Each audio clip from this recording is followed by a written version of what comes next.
معزز سامعین گرامی قدر، آپ کے سامنے سیرت کے چند ابواب رکھ رہے ہیں۔ خندق کے بعد، قریظہ کے بعد رسول اللہ صلی اللہ علیہ وسلم نے جن سرایا کو اور غزوات کو بپا کیا، وہ بنیادی طور پہ فتح مکہ کا دیباچہ ہے۔ ہم سیرت کے تقریباً اس حصے کی طرف بڑھے ہیں کہ یہ سیرت کا جو موضوع ہے یہ اختتام پذیر ہونے کی طرف بڑھتا چلا جا رہا ہے، لیکن یہ فتح مکہ کے جو اسباب ہیں یہ 5-6 ہجری ہی سے شروع ہو گئے تھے، اور خندق کے موقع کے اوپر جب رسول اللہ صلی اللہ علیہ وسلم نے یہ دعویٰ اور پیشین گوئی کر دی تھی، آج کے بعد ہم تو ان کے اوپر حملہ کریں گے، وہ کبھی ہمارے اوپر حملہ نہیں کر سکیں گے۔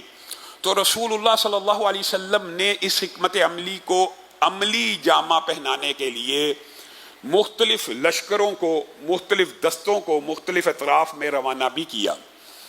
ان میں سے بعض اوقات رسول اللہ صلی اللہ علیہ وسلم نے ٹارگیٹڈ یعنی معین کر کے کہ فلاں شخص کو قتل کر دیا جائے۔ اس طرح کے واقعات بھی رسول اللہ کی سیرت میں آپ کے سامنے کعب بن اشرف کا واقعہ رکھا تھا کہ اوسیوں نے جب کعب بن اشرف کو قتل کیا تو خزرجیوں کے دل میں یہ خیال آیا کہ ہمارے سے بھی رسول اللہ صلی اللہ علیہ وسلم ایسا کوئی کام لے لیں۔ تو اب خندق کے بعد یہ موقع بن چکا تھا کہ ابو رافع یہودی نے جس طرح مسلمانوں کے خلاف سازشیں کی اور کفار مکہ کو اکٹھا کیا اور رسول اللہ کے خلاف اکٹھا کیا اور رسول اللہ صلی اللہ علیہ وسلم کے اوپر سب و شتم کیا، طعن و تشنیع کیا، تو خزرجیوں نے آگے بڑھ کر رسول اللہ کو کہا کہ آپ نے اوسیوں کو یہ شرف بخشا تھا کہ کعب بن اشرف کو قتل کریں ٹارگیٹڈ، ہم آپ سے یہ درخواست کرتے ہیں کہ ہمیں بھی یہ شرف بخشا جائے، خزرجیوں کو بھی یہ شرف بخشا جائے کہ ہم ابو رافع یہودی کو قتل کرنا چاہتے ہیں۔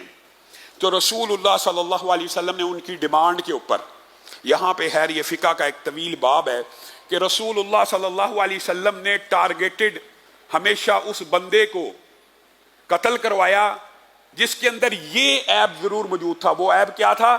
توہین رسالت کا۔ جس میں توہین رسالت کا عیب موجود تھا، رسول اللہ صلی اللہ علیہ وسلم نے بعض لوگوں کو معاف کیا، آپ کر سکتے تھے، لیکن جن کو ٹارگیٹڈ قتل کروایا ان میں یہ عیب 99% ان اقدامات میں ان میں یہ عیب موجود تھا۔ ابو رافع بھی اس قسم کا خبیث آدمی تھا۔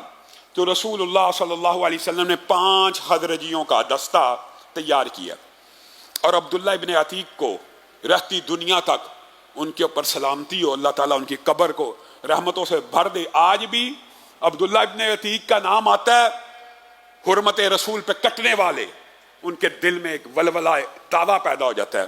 عبداللہ ابن عتیق نے کہا رسول اللہ صلی اللہ علیہ وسلم نے ان کو اس 5 رکنی دستے کا امیر مقرر کیا۔ اب دیکھیے ابو رافع یہودی ایک بڑے قلعے کا مالک، ٹارگیٹڈ کاروائی تھی مانتے ہیں، لیکن دستہ کتنے بندوں پہ مشتمل ہے؟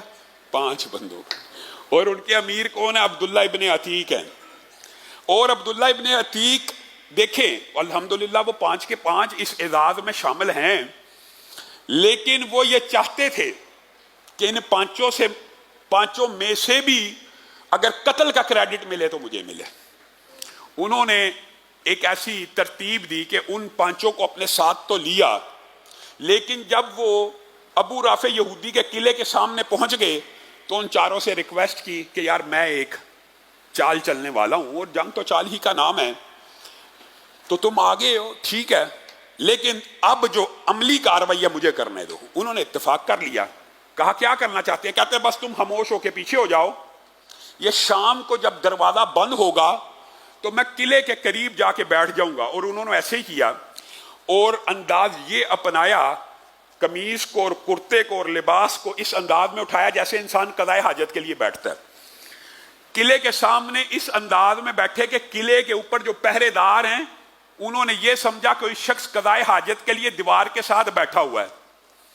اب جب قلعے کا دروازہ بند کرنے کی باری آئی تو پہرے دار کہنے لگے ابے جلدی آ، کون بیٹھا ہوا باہر، جلدی قضائے حاجت سے فارغ ہو، میں نے دروازہ بند کرنا ہے۔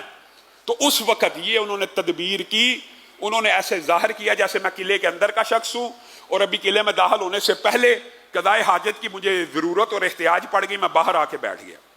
اب وہ جب باہر بیٹھے پہرے دار نے کہا جلدی اندر آئیے، تو عبداللہ ابن عتیق بھی قلعے کے اندر داخل ہو گئے اور دیکھنے لگے پہرے دار چابیاں کہاں پہ رکھتا ہے، اور خاموشی سے کپڑا اوڑھ کر اس کے تعاقب میں لگے رہے۔ دیکھا اس نے ایک جگہ کے اوپر چابیوں کو لٹکا دیا ہے۔ جب وہ سارے پہرے دار مطمئن ہو گئے کہ قلعے کے دروازے بند ہو چکے ہیں اور تمام ڈیوٹیز سر انجام پا چکی ہیں، اب یہ قلعہ محفوظ ہو گیا ہے، وہ بھی ریسٹ کرنے کے لیے نکل گیا، تو عبداللہ ابن عتیق چپکے سے اس چابی کو اٹھاتے ہیں اور اس کے اندر پورا گچھا تھا چابیوں کا، ہر قلعے کے کمرے کا اوپر نشانی کہ فلاں فلاں۔ خیر انہوں نے اندازہ لگایا کہ ابو رافع یہودی اس کے کس مقام پہ ہوگا، اس مقام کو ٹارگیٹڈ کرتے ہوئے، اس کی انفارمیشن کو اپنے ذہن میں متعین کرتے ہوئے اور اس کی معلومات لیتے ہوئے ایک دروازہ کھولتے، جس دروازے کو کھولتے اس دروازے کو پیچھے سے لاک کر دیتے۔ یہ فدائیان ختم نبوت اور فدائیان حرمت رسول کا طرز عمل ہے۔ خود دروازہ کھولا ہے، اندر داخل ہو گیا، پیچھے سے لاک کر دیا ہے۔ اس کو کہتے ہیں کشتیاں جلا دینا، اس کو کہتے ہیں ٹھیک ہے اگر اب میری جان بھی چلی جائے، مجھے کھولنے میں، واپسی پہ بھاگنے میں دقت آئے تو آئے، اب میں اس کا کام تمام کر کے جاؤں گا۔ ایک ایک دروازہ کھولتے جاتے اور اس کو لاک کرتے جاتے، کھولتے جاتے اور لاک کرتے جاتے، یہاں تک کہ ابو رافع یہودی کے کمرے تک پہنچ گئے۔ اندھیرا شدید تھا، رات ہو چکی تھی۔ ابو رافع نے کچھ آواز کو محسوس کیا کہ کمرے کے اندر شاید کوئی داخل ہو گیا ہے، تو عبداللہ ابن عتیق نے اس طرح آواز بدل کے یہ شو کیا جیسے میں آپ ہی کا پہرے دار ہوں، ایسے آواز لگائی، ابو رافع آپ کہاں ہیں؟ ابو رافع نے کہا میں یہاں ہوں۔ وہ سمجھا میری حفاظت پہ متعین یہ شخص ہے، تو جس طرف سے آواز آئی ادھر تلوار چلا دی، لیکن تلوار پوری نشانے پہ نہ لگی اور وہ زخمی ہو کے بچ گیا۔ پھر کچھ دیر بعد آواز لگائی، کہاں ہے ابو رافع، میں آپ کو بچاؤں؟ اب ابو رافع نے کہا میں یہاں ہوں، فوری ادھر آؤ۔ اب جب آواز پختہ ہوئی، اس کی گردن کو اس کے تن سے اندھیرے میں جدا کر دیا۔ اب شور مچ گیا، بیوی نے آواز لگائی، ابو رافع کو قتل کر دیا گیا ہے۔ پورے قلعے کے اوپر شور ہوگا۔ عبداللہ ابن عتیق ایک ایک لاک جو اپنے لیے کر کے گئے تھے کہ کام سر انجام دوں گا چاہے جان کیوں نہ چلی جائے، اللہ نے مدد کی، کھولتے جاتے ہیں کھولتے جاتے ہیں، لیکن جب آخری دروازہ کھولا تیزی سے بھاگے تو اندھیرے کی وجہ سے سیڑھیوں سے نیچے گر گئے، پنڈلی ٹوٹ گئی اور سارے لشکری اور سارے پہرے دار ابو رافع کی طرف بڑھے تھے اور یہ قلعے سے باہر ٹوٹی ہوئی پنڈلی کے ساتھ کپڑا لپیٹ کے اپنے ساتھیوں میں پہنچے۔ ساتھیوں نے اٹھا کر تیزی سے مدینہ کی طرف سفر کرنا شروع کیا۔ رسول اللہ صلی اللہ علیہ وسلم ان چہروں کو دیکھ کے کہتے ہیں قد افلحت الوجوہ، کامیاب ہو گئے وہ چہرے جنہوں نے حرمت رسول کی پاسداری کی۔ اور کہا عبداللہ ابن عتیق اپنی ٹانگ کو میرے سامنے کرو۔ یہ رسول اللہ کے معجزات کے باب میں آپ کے سامنے رکھا تھا۔ رسول اللہ صلی اللہ علیہ وسلم نے ٹوٹی ہوئی ٹانگ کے اوپر، ٹوٹی ہوئی پنڈلی کے اوپر ہاتھ کو پھیرا۔ عبداللہ ابن عتیق کہتے ہیں اللہ کی قسم جب تک زندہ رہا ہوں، آج بوڑھا ہو گیا ہوں، جب سے رسول اللہ صلی اللہ علیہ وسلم نے اس ٹانگ کے اوپر ہاتھ پھیرا ہے کبھی اس پنڈلی میں تکلیف نہیں ہوئی۔